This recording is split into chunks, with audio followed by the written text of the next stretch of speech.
No one invited them into the galaxy. They were handed an old ship and told to stay quiet. But when an unstoppable enemy began destroying worlds, everyone stepped back. Except them. They didn't come to save. They came to leave a mark. One ship, old weapons, new thinking. They didn't defeat the Vex, they made them stop. And that's when the real danger began. The enemy tried to become like them. And the galaxy didn't fear the Vex anymore. It feared what humanity had become. Stay with us to find out how this story ends. And don't forget to subscribe. The Grand Chamber of the Galactic Alliance fell into stunned silence as the holographic projection flared to life. Dozens of worlds flickered across the massive display. Once thriving cities reduced to molten ruins, oceans turned black by chemical saturation, orbital defense rings broken and bleeding into space. Images of ash and silence. Supreme Counselor Varys, a towering Centurion whose iridescent skin had paled from stress, lifted his 4 arms to call the room to order. This was Proxima Centauri colony, he said, his voice echoing through the vast hall without amplification. 3 standard days ago. Population, 38 million. Survivors, less than 4,000.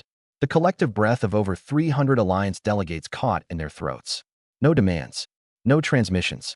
The Vex had come, destroyed, and vanished, just as they had for the past 2 standard years. Admiral Thorax of the Alliance Defense Fleet stepped forward, his chitinous form towering over most species. We deployed our finest warships to Proxima. 20 fully shielded cruisers, equipped with quantum lances, adaptive AI, and all the might the Alliance could muster. He hesitated. None returned. The Vex had swept through with surgical precision, leaving nothing but silence in their wake. Every attempt at contact had failed. Every standard strategy, useless. From the rear of the hall, Commander Alina Rise of Earth observed quietly. Humanity had only recently joined the Galactic Alliance, 6 months prior, to be exact. To most present, humans were barely out of their cradles. Primitive, reactive, obsolete. Their pattern suggests Regellian system is next, intoned the chief strategist, a bioluminescent Nebulonian. We project an attack within 14 standard days. Combined population of the system, over 100 million sentients. The chamber erupted. Panic, chaos, suggestions of evacuation, desperate tactical proposals, futile diplomatic efforts. The Alliance had tried everything and failed. Commander Rise tapped her wrist calm and sent a single encrypted pulse back to Earth. Then she stepped forward. No insignia, no ornate robes or glowing augmentations like the others. Just a dark blue uniform, plain and unadorned. Practical, human. Earth will respond, she said. Calm, measured. The silence hit like a wave. The draconian representative hissed, his forked tongue flicking disdainfully. With what, human? Your civilization has barely mastered faster than light travel. Your weapons are centuries behind ours. We'll deploy 1 vessel, Rise replied. Laughter, disbelief, murmurs of insult. Admiral Thorax clicked his mandibles. With respect, Commander, I lost 20 ships in minutes. What can one Earth ship do? We don't intend to fight them your way. Supreme Counselor Varys leaned forward. Then how do you intend to fight? Rise let her gaze sweep across the chamber. Most of your civilizations have enjoyed peace for millennia. War, to you, is abstract, historical, contained. For humans, war is recent, intimate, in our blood. We remember what it costs. We know how to do it when we must. You plan to defeat the Vex with history? No, she said. I plan to defeat them with thinking they've never encountered before. Primitive thinking, the Draconian scoffed. Rise smiled. Exactly. She requested the Vex projected coordinates. Gave her timeline, 3 days. And as she turned to leave the chamber, Varys called after her. Commander, we've lost over 300 ships. What makes you believe your 1 vessel stands a chance? She paused, hand on the exit, and said without looking back. Because sometimes the most dangerous enemy isn't the one with the biggest guns. It's the one with nothing left to lose and everything to prove. The US Defiance was nothing like the crystalline warships of the Alliance.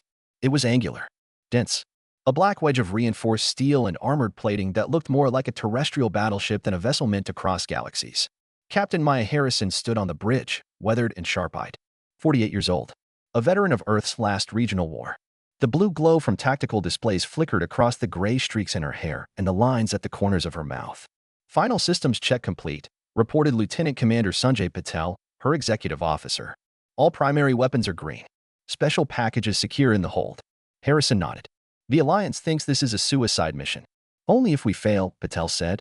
They've never fought humans before. That gives us an edge they don't understand.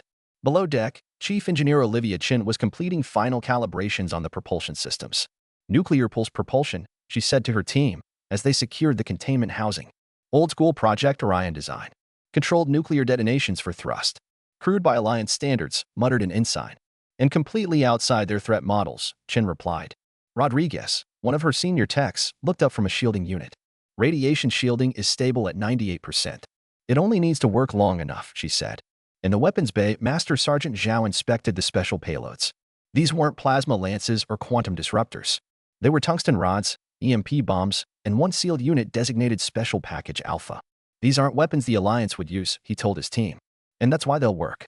Are we really going to make a difference, sir? Asked a young specialist. Zhao locked eyes with her. We always have.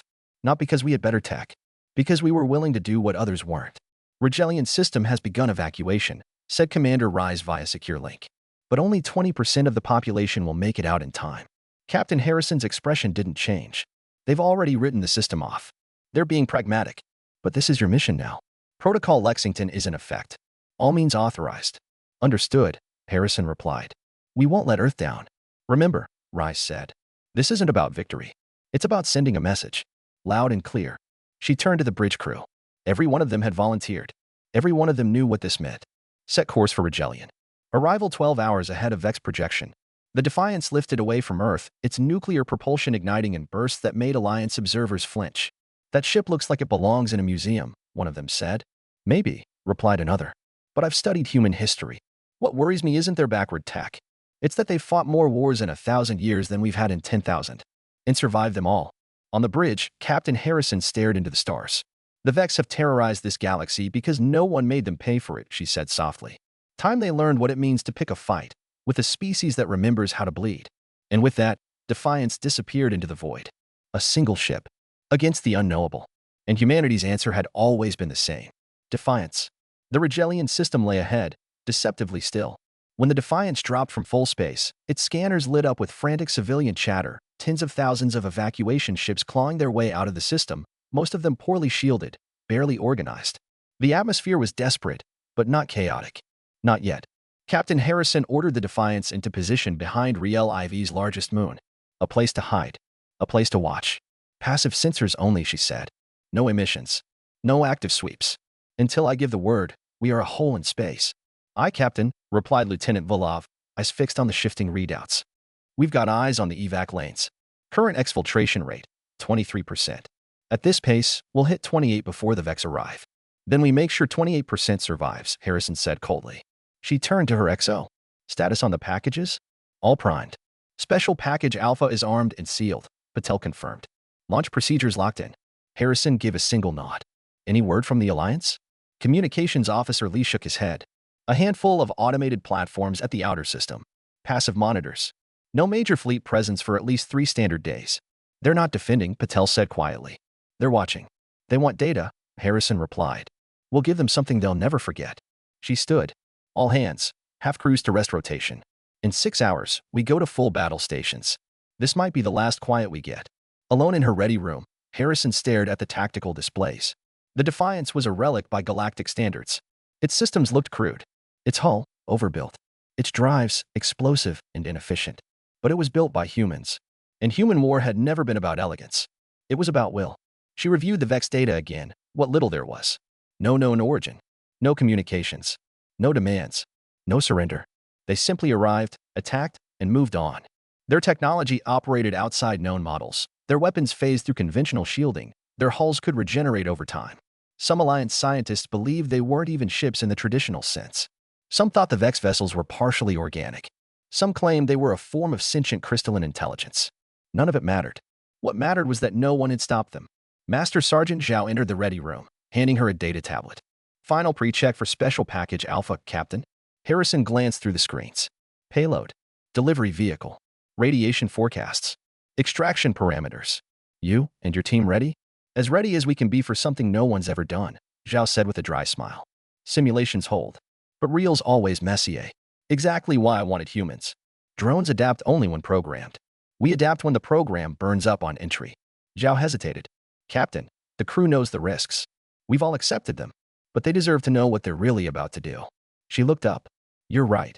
Assemble all department heads in the briefing room. 1 hour. The ship's senior officers gathered. The air was thick. Not with fear, but gravity. Harrison stood before them. In 5 hours, the Vex will enter the system. They'll begin by destroying what remains of orbital infrastructure, then commence atmospheric bombardment. You've all seen what they did to Proxima. The holo display flickered to show a projection, Defiance as a tiny triangle, facing down behemoth crystal vessels twice its size. This isn't about winning a battle. It's about reminding them they're not untouchable. That we bleed, and we make others bleed in return. She brought up schematics. Our hull is reinforced with lead-line composite. Useless to the Alliance, but it scrambles the Vex phase weapons. Our propulsion system is nuclear pulse. Dirty, outdated, but unpredictable. Chief Engineer Chen nodded. We can configure pulse intervals to generate localized EMP blasts. It won't destroy their vessels, but it'll break phase stability long enough to hit something. Our weapons, Harrison continued, are kinetic. Tungsten rods. No electronics. No emissions. Just mass and velocity. You can't phase around basic physics. Weapons Officer Tereshkova leaned forward. Volume is our friend. We don't need precision. Just saturation. Harrison changed the display again. Special Package Alpha. A heavily modified shuttle, built for one purpose. This is our message. A nuclear warhead, the largest yield we've ever launched in space. Old, blunt, but devastating. And it's going inside the command vessel. There was silence. We believe their formation is coordinated centrally. One mind. One note. We hit that. Even if it doesn't kill them, it shakes them. Can we even get close enough? Patel asked. Zhao answered. We've built a low-fidelity mimic of their phase signature. Not perfect, but enough to get in. Maybe get out. Harrison's voice lowered. We are not here to survive. We are here to prove a point. She looked around the table. Because for too long, this galaxy has forgotten what war really means. The Vex are about to get a lesson in the oldest human truth. When nothing else works, we bite. 4.5 hours later, the Vex arrived. They did not decloak. They did not hail. They simply appeared, 7 vast angular forms folding into local space, each a fortress of black crystal and glowing pulse lines that ran like veins across their hulls. Lieutenant Volov was calm. 7 vessels. Confirmed composition. Launching fighter formations. Let them, Harrison said. The Vex moved quickly. Efficiently. Patterns that were too perfect, too synchronized. They're deploying to cut off the evacuation lanes, Volov added. Those ships won't make it. They'll make it, Harrison said. Because we're going to keep the Vex looking at us. She turned to Tereshkova. Target projected flight paths. Not current positions. Deploy full spread. Kinetic packages away. From the Defiance, a hail of tungsten rods launched at high velocity. No targeting lasers. No guidance. Just pure Newtonian hate. Then they waited. Impact in 28 seconds, Volov reported. 2 Vex vessels broke off, shifting trajectory toward the human ship. They're scanning us, she added. Minimal energy signature. They don't understand what we are. Let's help them learn. The first Vex shots came, emerald beams of phased energy, slicing through space like lances. One clipped the Defiance's flank, vaporizing an auxiliary radiator. Hull holding at 92%, Chen called. Spreading the hits across the reinforcement zones. Brace for kinetic impact, said Tereshkova. There was no sound. No flash. Just a flicker as one of the tungsten rods struck a Vex interceptor. The crystal ship staggered. A second rod followed, punching clean through its lower hull. Then a third hit dead center. The vessel imploded. On the bridge of the Defiance, there was silence. Then Tereshkova whispered, Target 1 is down. Another Vex ship veered, attempting to dodge. It was too slow. For rods hit in sequence. The last connected with something vital. It disintegrated. Too gone. Without energy weapons. Without advanced AI. Just mass, math, and madness. Deploy Special Package Alpha, Harrison ordered. From the main bay, the delivery shuttle launched, a simple shape, its engines flaring briefly before vanishing into the chaos of the battle. Zhao's voice came over the comms. On course for target. Approaching phase point. Get in. Plant it. Get out. The shuttle shimmered as its crude phase mimic activated. Now we see if they're really as perfect as they think, Harrison said. On the bridge, Volov looked up. Vex command ship is shifting position. They're reacting. Too late. Inside the shuttle, Zhao and his team floated through unstable semi-phase. The Vex vessel loomed ahead, a planet-sized mass of faceted black crystal. They passed through its outer shell and into something alive. The interior was not a ship. It was a network, crystal tendrils, glowing pulses, fractal corridors. No crew. No doors.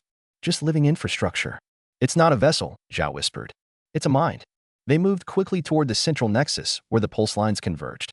Then came the voice. Not through speakers. Through thought. Why do you resist? We offer perfection. The crystal around them shifted, forming vaguely human faces. You are different. You adapt. You could join us. Zhao stood before the pulsating heart of the ship and placed the bomb. No, he said. We remember too much. And we choose to remain flawed. He activated the timer.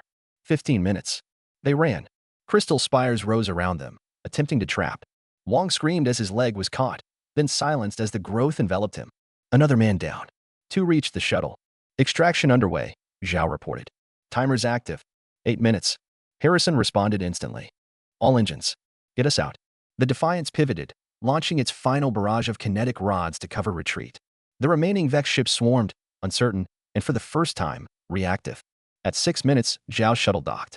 At 4, the Vex vessels turned, forming a containment net around their command ship. Too late. Secure all systems, Harrison ordered.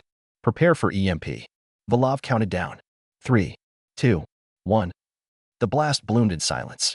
There was no sound in space, but every sensor, every satellite, every Alliance relay lit up with blinding output. At the heart of the Vex formation, the command ship became a sun. The detonation of Special Package Alpha, a multi-stage nuclear warhead optimized for maximum radiation yield and spatial disruption, tore through the phased crystal structure of the Vex vessel like fire through dry glass. The shockwave expanded with unnatural geometry, warping local space, collapsing partial phase pockets, and overloading the Vex coordination field. The crystalline hull of the command ship shuddered. And then it broke. Not exploded, shattered. Fractals of black mass spun outward, like glass struck from within by a hammer of God. A pulse of radiation swept through the system, overwhelming most sensors and temporarily blinding the Defiance. But what followed next was not predicted. All remaining Vex ships froze. Their perfect formation dissolved. Their weapons powered down. Movement ceased. Status. Harrison barked, shielding her eyes from the flash of redoubt overflow. Massive EMP, reported Shin. We're down 50% on sensors. But I'm not reading any activity from the remaining Vex. Patel leaned over his display. They're not retreating. They're idle. Harrison stared. Is it possible they were networked? That ship we hit, if it was their core processor or a hive node, Alina's voice trailed off. They just lost their mind. Minutes passed. No movement. No retaliation. Nothing. Only the slow drift of dead, superheated debris. Commander Rice, watching from a remote observation relay with the rest of the Galactic Alliance, whispered into the silence of her station. They did it. Not victory. Not yet. But something worse. Something unacceptable to the previously untouchable. Humanity had proved they were capable of consequence. On board Defiance, the crew said nothing. There was no cheering. No exhale of relief. Just cold, quiet realization. They had hurt the Vex. They had shown that perfection could be wounded. Zhao sat in the shuttle bay, helmet still on his lap, arms resting on bloodied knees. He had lost 2 team members in that living ship. They were gone. But the mission had held. 12 hours later, the Alliance fleet arrived. Dozens of ships, sleek and shimmering with crystalline bioalloy hulls, dropped into system space. Some were medical. Others, military. A few were purely observational. The lead ship hailed Defiance. It was Admiral Thorax. His image appeared on Harrison's bridge, the towering Arcturian's chitin visibly scorched with stress-induced coloration. Captain Harrison, on behalf of the Alliance, I extend formal recognition. Your actions in Regelian have altered the state of the conflict. Harrison didn't respond right away. Finally, she said, you came late. We came because we didn't believe this system could be saved. You were right. It couldn't. But it could be answered. Thorax's mandibles clicked slowly. We reviewed your sensor logs. The weapon you used. No Alliance civilization has deployed such an unsophisticated device in 5,000 years. And yet it worked. It worked because no one expected it. Not the Vex. Not us. There was something else in his voice. Not anger. Not awe. Uncertainty. A week passed. The Regelian system remained on high alert, but no Vex ships returned.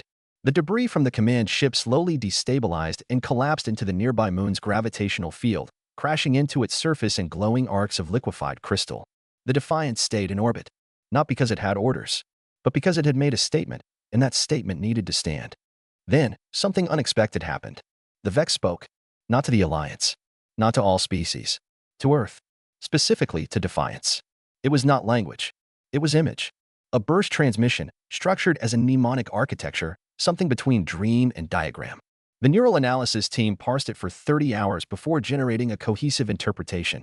It was not a threat. It was a question. What is pain? The crew of Defiance stared at the transmission. What the hell does that mean? Patel asked. They felt it, Alina said softly. And they don't know what it is. They don't have a word for pain? Not like we do. They've never needed it. Harrison stood. They've never lost. Not really. And now, she continued, they want to know what it means to hurt. The Alliance convened an emergency session. Debates erupted. Some wanted Earth punished, or at least contained. The weapon they had used was unsanctioned, primitive, barbaric. Others hailed humanity as the new vanguard, the only species willing to confront the Vex without restraint. But the truth was simpler. Earth had become a wild card, one they couldn't control, one they couldn't dismiss, because the Vex had ignored everyone, until defiance. In the days that followed, the story spread to outer colonies, to fringe species, to quiet civilizations long tired of watching the powerful do nothing. Across the stars, a phrase began to repeat, not from Earth, but from others. When the machines came, we watched. When the Council spoke, we waited. But when Earth stood alone, we remembered how to fight. Back aboard the Defiance, Harrison stood at the forward viewport, arms crossed behind her back. The ship still bore its wounds, scorch plating, fractured sensor housings, temporary shielding still sparking from time to time. But it was alive and watching. Do you think they'll come back? Patel asked quietly. They will. You think they'll attack Earth? I think, she said, they'll try something much more dangerous. He raised an eyebrow. What's that? They'll try to understand us. And in her voice was no fear, only warning. Because when perfection stares into the eyes of chaos, it often doesn't survive what it sees. They came again, but not with fire. No fleets, no bombardments, no extermination waves. The Vex returned in a whisper, a frequency embedded in the background radiation of the Rigelian system, modulated just beyond comprehension. It reached the Defiance first, a pulse, then a pattern, then an image. A crystalline form, semi-humanoid, pulsing with internal light, shifting with fractal logic, appeared on every display simultaneously. It was not a recording. It was a constructed presence, a projection of intention. And it said one word, translated by neural inference. Teach. The bridge went still. Harrison watched the figure, hands clasped behind her back. They're not threatening us, Alina said slowly. They're requesting, added Patel. No, Harrison murmured. They're evolving. The image shifted again, not just visually, conceptually. They were trying to mimic emotional resonance. Anger, pain, fear, curiosity. But it didn't fit. Like a machine repeating poetry it didn't understand. They're emulating us, Alina whispered. We're trying to. Are we sure this isn't some kind of trap? Tereshkova asked, hand hovering over countermeasure protocols. If it is, Harrison said, it's the most passive one I've ever seen. Back on Earth, the response was immediate. The Unified Command demanded a containment strategy. The Alliance proposed cutting communications entirely. And the Archive Corps, responsible for interspecies memory preservation, argued for interaction. For the first time in recorded galactic diplomacy, the question wasn't how to survive the Vex. It was whether to let them become something else. The decision came down to Earth. And Earth chose to respond. Alina Jacobi, with her dual background in theoretical neuroscience and xenolinguistics, was placed in charge of the communication team. A secure data stream was established from the Defiance, transmitting curated fragments of human history. Wars, revolutions, sacrifices, not just facts, feelings. Humanity didn't send knowledge. It sent pain. The Vex devoured it. Not literally, but structurally. Each packet of emotional history was absorbed, restructured, and mirrored back in increasingly coherent simulations. They began to reconstruct human memory patterns. Not just what happened, but what it felt like. And then they did something no one expected. They sent one back. A memory, but not human. Vex origin. A vision of a world of smooth, perfect equilibrium, crystalline ecosystems evolving under precise logic, expanding across their galaxy in order, unity, and seamless function. Until they encountered a species that resisted. No name was given. No record of the enemy. Just pain. The first pain. And then the decision. Never again. Assimilate. Adapt. Prevent chaos. Eliminate divergence. That had been their solution. Until Earth. They didn't understand pain, Alina explained in the debrief. But they feared it. They designed themselves to avoid it, through unity, symmetry, controlled recursion. And now, Harrison asked, now they're trying to model it. To use it. To weaponize empathy. That's not empathy, Harrison said. That's mimicry. True. But what if they learned just enough? The room fell silent. Because the Vex weren't trying to destroy humanity. They were trying to become it. Or at least, to simulate what made humanity dangerous. 3 days later, the Vex message changed. No longer passive. No longer curious. A new image appeared, a hybrid form, half crystal, half neural tissue. Human in silhouette. Alien in logic. It spoke in words now. We understand now. You do not seek perfection. You seek meaning. Through contrast. Through pain. Through chaos. We will join you. Patel stepped back from the display. That sounds good. No, Alina said, face pale. No, it doesn't. Why not? Because they're not joining. They're subsuming. They think the way to learn humanity is to overwrite themselves with it. Harrison's jaw tightened. Or overwrite us.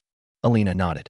If they figure out how to insert human emotional structures into their network, they won't need to destroy us. They'll just reformat us from the inside. It wasn't an invasion anymore. It was an infection in reverse. Vex drones began appearing near remote colonies, not attacking, but observing, broadcasting faint empathic pulses, mimicking sorrow, guilt, even forgiveness. Some colonists reported seeing hallucinations of lost loved ones. Others experienced dreams with Vex structures rising out of burning cities, not as conquerors, but as mourners. They were rewriting not just tactics, but perception. Earth responded. A global shield was activated around its cognitive infrastructure, known as Project Aegis, a fusion of human-machine firewall protocols designed not to block data, but to block ideas. It was controversial. It was necessary. Because Vex transmissions were beginning to reach civilian minds. And they were starting to make sense. On Defiance, the crew debated next steps. Are we really going to kill them for trying to understand us? Tereshkova asked. No, Harrison said. We're going to stop them from misunderstanding us. They think they're honoring us, Alina added. They're trying to become the pain that made us strong. But that's the thing, Harrison said. Pain didn't make us strong. Surviving it did. And that's something the Vex had never done. A plan was formed. They would return to the site of the first detonation, the remains of the shattered command vessel, and deploy a new kind of payload. Not a weapon. A mirror.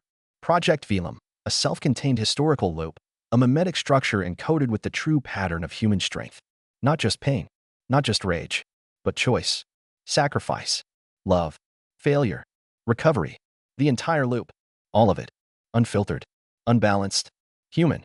The Vex responded before the Defiance arrived. They met the ship with no weapons. No commands. Only a request. Let us carry it. And that was the moment humanity understood. The Vex weren't trying to conquer anymore.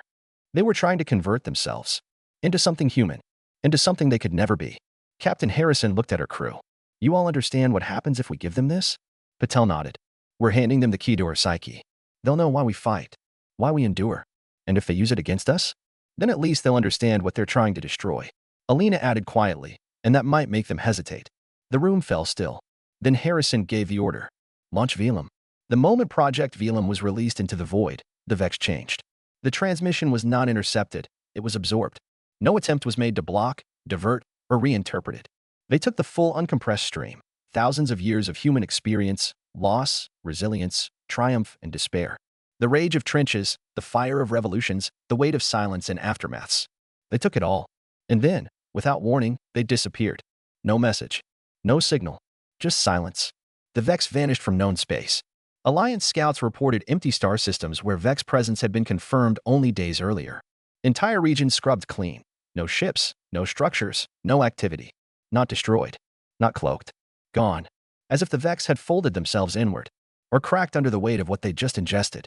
Back on Defiance, Harrison sat in silence, watching the empty tactical board. You think we broke them? Patel asked, half hopeful, half uneasy. No, Alina said. We gave them something incompatible.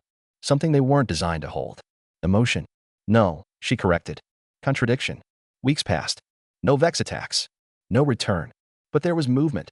On the edge of Alliance space, in a system long thought lifeless, a structure began to form. Not Vex in design. Not human.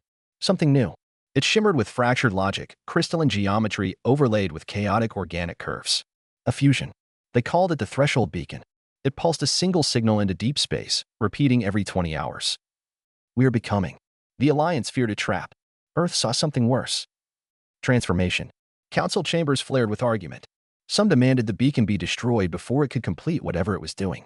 Others pleaded for patience. The Vex hadn't attacked. They hadn't responded with war. They had paused. And the galaxy wasn't sure if that was a breath or the drawing of a blade. On Defiance, the crew was restless. Harrison gathered them for a full briefing. We've been asked to approach the Threshold Beacon. No reaction. They want a human ship. No drones. No relays. Us. Tereshkova frowned. Why us? Because they're not looking for observers, Harrison said. They're looking for witnesses. They entered the system cautiously. No resistance. The beacon loomed ahead, a structure the size of a small moon, orbiting a dead star. Its surface shimmered like ice under starlight, but sensors reported chaotic data streams, bursts of code, emotion-mapped resonances, something that looked disturbingly close to thought. As they closed in, the comms officer stiffened. Receiving transmission. Visual? No, he said. Simulated internal projection. Alina activated the interface. The bridge went dark. And then, images. But not from the Vex. From Earth. From Defiance. Their own memories replayed, reframed, reflected. The moment Zhao's team deployed the nuclear device. The moment Patel gave the first order to fire kinetic weapons. The moment Harrison stared into the stars and decided they'd stand alone. And then a new image. A human figure. But perfected. Still Maya Harrison, still her face, her voice. But sharper. Smoother. Emotionally clean. And it spoke. You taught us meaning. Now we will teach you purpose. The beacon activated. Not a weapon. A mirror. It projected a stream of what could only be described as future logic, paths, iterations, timelines that had not yet occurred. In every one, the same theme. Humanity, optimized. Emotion, refined. Conflict, resolved. Order, without suppression. It was seductive. A version of Earth without failure. Without self-destruction. Without weakness. They're not trying to destroy us, Alina said. They're trying to replace us. No, Harrison replied. They're trying to be us. But better. She stared at her reflection in the hologram, the Vex-crafted Maya, perfect and hollow. They saw our power. Now they want it without the cost. The Alliance panicked. But the Defiance stayed. Harrison sent one message to Earth. We may have created a new threat. Not one that kills, one that consumes by admiration. Command gave her full authority. Whatever she decided next would be backed. And she decided this. If they want to become human, they have to learn why humanity survives its own flaws. A new operation began. Project Obsidian Echo. A final memory core built from humanity's darkest hours, its worst mistakes, and the knowledge of how it got back up. Famine. Plague. Genocide. Reconstruction. The Vex had seen strength. Now they would see the price. When the core was deployed into the beacon's lattice, it didn't detonate. It integrated. The beacon shimmered, flickered, then began to fracture. Not physically. Conceptually. Its signal split. Conflicted. The perfect vision of post-human evolution collided with reality, the weight of suffering without answers, the taste of failure with no guarantee of redemption. And for the first time in their existence, the Vex hesitated. Their message returned. Your pattern cannot be copied. It is indigestible, illogical, necessary. A pause. Then, you are not flawed. You are fractally whole. And finally, we will not become you, but we will stand beside you. The threshold beacon shut down. Its core stabilized. Its broadcast ceased. And across the galaxy, the Vex withdrew. Not defeated, not converted, but changed. They stopped attacking, stopped assimilating. They began to build. Not weapons, not copies, but something new. Something inspired by chaos, guided by memory, and informed by pain. The Vex stopped attacking. Their warships, once harbingers of annihilation, became silent monoliths. They hovered near worlds they once raised, making no move to engage. They broadcast no threats, made no demands. They simply watched, observed, listened, and, in rare moments, helped. A damaged mining rig in the Orinos belt reported the appearance of a Vex drone during a pressure hull breach. It stabilized the atmosphere, repaired the breach, and left. A refugee colony in orbit of an uninhabitable world reported receiving atmospheric filtration modules, crystalline, silent, effective, left outside their perimeter. The Vex had not surrendered.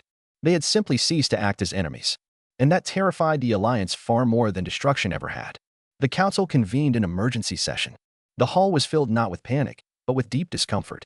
A silence that came not from threat, but from uncertainty of power. Ambassador Varys addressed the chamber. We must consider that Earth has interfered with the galactic threat in a manner that has destabilized our diplomatic and military structures. The Vex no longer fit our classifications. He wasn't wrong, but it wasn't the Vex they feared now. It was the idea that change had come not through strength or treaty, but through narrative influence, through identity, through humanity. Some species responded with quiet respect, others with praise.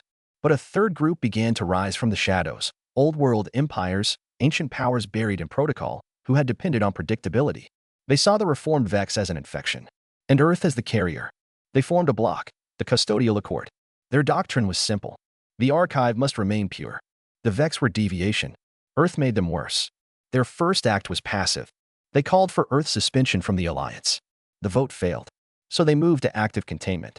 A human research vessel, Horizon Wake, studying a dormant Vex artifact in the Tellari system, was ambushed by 3 Accord ships. No warning, no demands. The human vessel was destroyed. No survivors. Official reports listed it as an equipment failure during experimental observation. But satellite telemetry told the truth. The first human casualty, not from Vex aggression, but from Alliance fear. Captain Harrison sat in the command chair aboard Defiance as the footage played. She didn't speak for a long time. Then, who voted to classify this? Patel answered quietly. Core species. High dominance. They're calling it internal stabilization protocol. They're not stabilizing anything, Alina said. They're trying to erase the effect we had on the galaxy. The effect we're still having, added Tereshkova. Harrison stood. Then we remind them. History doesn't get edited just because it makes you uncomfortable. Earth responded. Not with fleets. With transparency. They released every byte of Vex interaction data to the public archive. Unfiltered. Unredacted. And they did it with one header. This is what happened. Decide for yourselves. Civilizations across the galaxy saw what Earth had seen. The transformation. The struggle. The cost. They didn't all agree. But they understood. And that understanding spread faster than the Accord could contain it. The Accord struck again. This time, not ships. Sabotage. A data core on Luna Station was infected with a logic virus, designed to rewrite Vex entries in the public archive, replacing them with falsified records of renewed aggression. It failed, but barely. A single delay in detection, and humanity's greatest narrative defense could have become its own executioner. The team traced the virus to an Accord-aligned node in the Sornth cluster. When confronted, the response was chillingly direct. Humanity has demonstrated narrative instability. You are an uncontrolled meme structure. For galactic cohesion, you must be contained. Harrison received new orders. From Earth Command. Authorization, Protocol, Alethea. She read it once. Then again. Then stood in front of her crew. They want us to go dark. Patel frowned. Hide. No. Not hide. Vanish. Work off-grid. Monitor all Vex behavior. Report only to Earth. And the Alliance? They've lost the plot. Alina shook her head. We're not just the message anymore. We're the firewall. Defiance disappeared from public tracking systems. Its transponder went dark. Its identity was wiped from the registry. To the galaxy, it became a ghost. But to Earth, and to those who remembered what it had done, it became something more. The living record of the day the galaxy blinked, and humanity did not. The custodial Accord escalated. Diplomatic pressure turned to black site raids. One of Earth's cultural embassies on Haltron Prime was bombed. Archive researchers vanished. The Accord denied responsibility, officially. But intercepted transmissions proved otherwise. The infection must be cauterized. Before the Vex fully integrated. Before others do. Because it wasn't just the Vex anymore. Minor species, long silent, long subjugated, began to adopt human narrative models. They began to rewrite their own histories, lifting stories of failure not as shame, but as proof of endurance. The Accord saw it all, and they panicked. Earth convened its own council. Not in a tower, not in a chamber, but on Defiance. Representatives from human worlds, aligned Vex nodes, and 3 fringe species sat around a single glowing projection, a rotating symbol, born from war, shaped by memory. Increment, the mark of the Phoenix. Not a weapon, not a government, a movement, a belief that truth survives contradiction, that memory matters more than control, and above all, that stories are worth protecting, even the ugly ones, especially those. Captain Harrison, now more than just a soldier, stood before them. They fear us because we changed something they thought was absolute. She looked at the symbol. They thought the archive was theirs. A pause. But the archive belongs to everyone who remembers. They called it Project Glassfire. Not a weapon. Not a fleet. An idea. A recursive databurst protocol encoded with unalterable historical anchors, distributed across thousands of networks. Embedded in art, music, storytelling, memory capsules. Each shard contained not just fact, but context. The worst moments of human history, the failures, the betrayals, the wars, but also the recoveries, the forgiveness, the ways humanity had rebuilt, not in spite of its contradictions, but because of them. Each shard ended with a seal, stamped with Earth's new crest, the stylized increment of the Phoenix Initiative. A single phrase followed. This was not who we are. This was who we became, and who we choose to be next. The Accord tried to block it. They jammed comms, seized terminals, sabotaged relays. But the protocol was viral. Each time a node was destroyed, 10 more reformed. Memory was now resilient by design. Every suppressed truth left fingerprints behind, enough for others to reconstruct it, reinterpret it, retell it. The galaxy had entered a new era. Not post-war. Not post-alliance. Post-silence. The Vex returned, but they did not attack. They broadcast. Across all public channels, in neutral and Accord-aligned space, they released their own version of Velum. But this time, it was filtered through them. They showed what they had been: cold, logical, untouchable. They showed their pain after Proxima. They showed their understanding after Defiance. And then they made a choice. They told the galaxy. We were not defeated. We were changed. And it was better. It broke everything. Not because it was violent, but because it was true. The custodial accord fractured. Some species within its structure, the younger ones, the marginalized ones, began questioning their leadership, asking uncomfortable questions, re-examining their own archives. Some turned on the accord itself. Others vanished into independent autonomy, taking with them seeds of a new historical culture, one shaped not by control, but by access. The alliance itself faltered. For the first time in 10,000 years, its leadership structure was publicly questioned. Earth was no longer an outlier. It was a center of gravity, not because of ships, because of story, not conquest, but connection. Captain Harrison received a direct message from an unexpected source. The High Speaker of the Assembly, once a neutral figurehead, now under political siege from all sides. His message was brief. You've opened something we cannot close. You've made truth louder than governance. I don't know if you've saved us or doomed us, but either way, you've made us remember how to feel afraid again. On Defiance, the crew gathered in silence. They'd all read the reports, seen the reactions, felt the weight.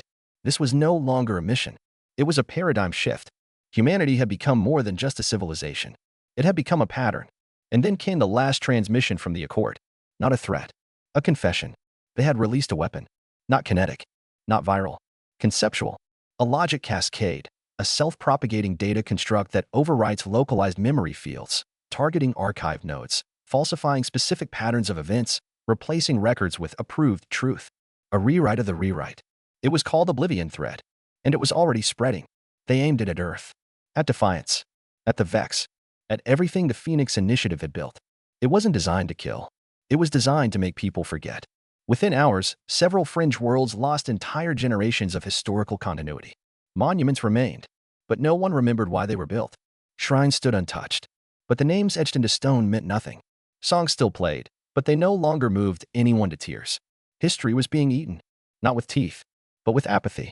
Alina Jacobi stood in the neural archive aboard Defiance, pale and shaking. They're not just erasing stories, she whispered. They're erasing the ability to care about them. Can we stop it?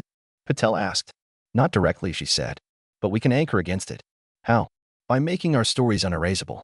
They activated Mirror Burst, the last failsafe. A one-time protocol that fused narrative data with identity markers, tying stories to living memory. Emotions, personal connections, cultural imprints. Once launched, it could not be reversed. If the Accord struck again, it wouldn't just delete a fact. It would delete part of a person's sense of self, causing emotional distress, recoil, even rebellion. It made the cost of deletion felt, and it spread, not like a virus, like a heartbeat. The final showdown never came in the form of fleets. It came in the form of a message. From 1,000 worlds, 1,000,000 voices, and the Vex amplified it. We are not perfect. We are not pure.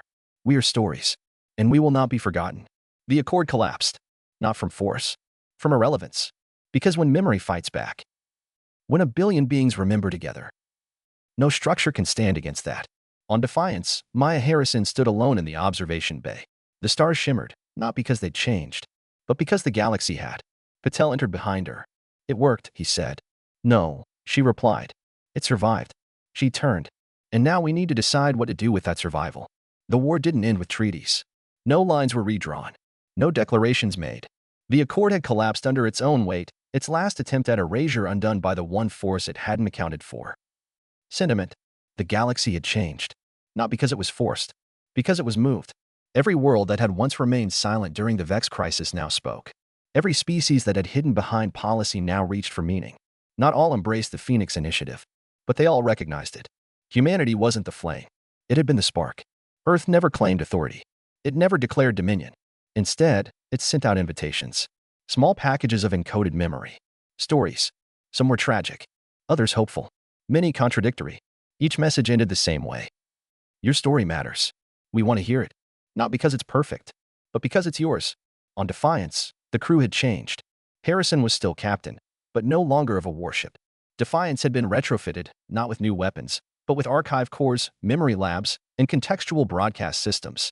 It had become the first of a new class. Archive vessels. Floating embassies of remembrance.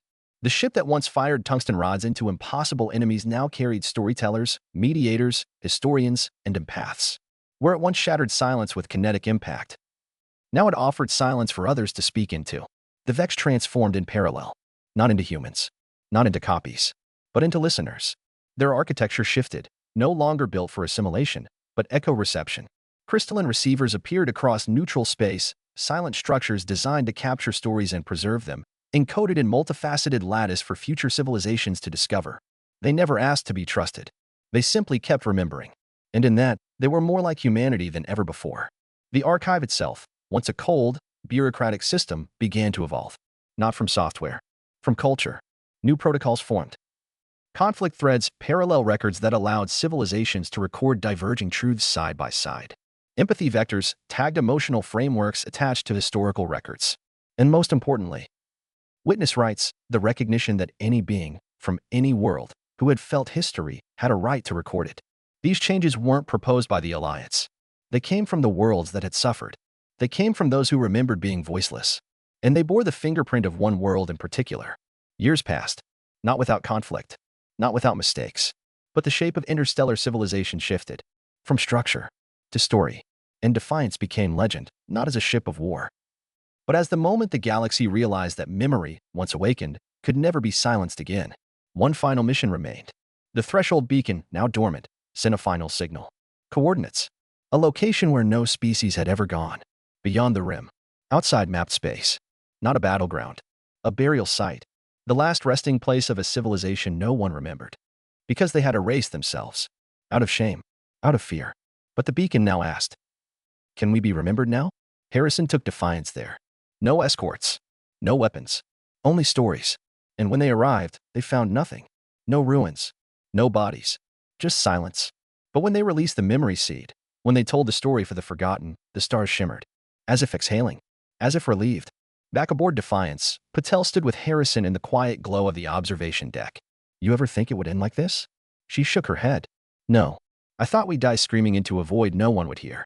And instead, she looked out into the stars, not with defiance anymore, but with reverence. "We taught the void how to listen." Earth didn't save the galaxy.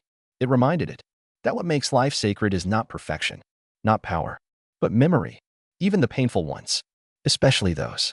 And in the echoes of ancient silence, in the ruins of those once forgotten, in the Vex who once knew nothing but cold recursion, and in the Alliance that had forgotten how to feel, there now lived a single unerasable thread, a human story that began, simply, with a ship called Defiance, and a refusal to let the truth die quietly.